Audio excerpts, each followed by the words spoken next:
Listen, your mind is the most powerful tool you'll ever have. Hindi sa katawan mo, hindi sa skills mo, kundi sa isip mo nagsisimula lahat. Kung aalagaan mo to, it can create a life na full of success, happiness, and peace. Pero kung pababayaan mo, kahit gaano ka kagaling, kahit gaano ka ka-hardworking, mawawala rin lahat. Every thought you have is like a seed. Kung negative ang iniisip mo, parang weed ang tataba sa garden ng utak mo.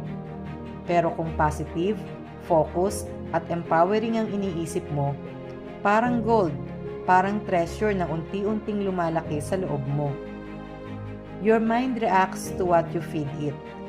Feed it with knowledge, faith, gratitude, and inspiration.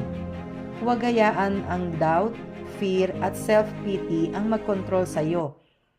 You are the master of your thoughts, and your thoughts shape your reality. Discipline is a key. Kahit gaano ka ka-busy, kahit gaano ka ka-stressed, take time to train your mind. Meditate, read, affirm, focus, build mental strength because strength inside will reflect outside. Remember, golden mind equals golden life. Kapag golden ang mindset mo, opportunities will find you. Challenges will empower you. Relationships will uplift you.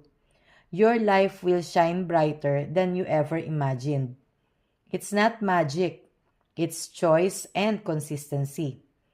Every day, every moment, you can choose golden thoughts. Choose to believe, choose to grow, choose to act. So start today. Clear your mind from toxic thoughts. Replace fear with courage. Replace doubt with faith.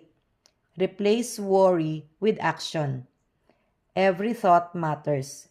Every action matters. Your destiny is created by the quality of your mind, and your mind is your golden treasure.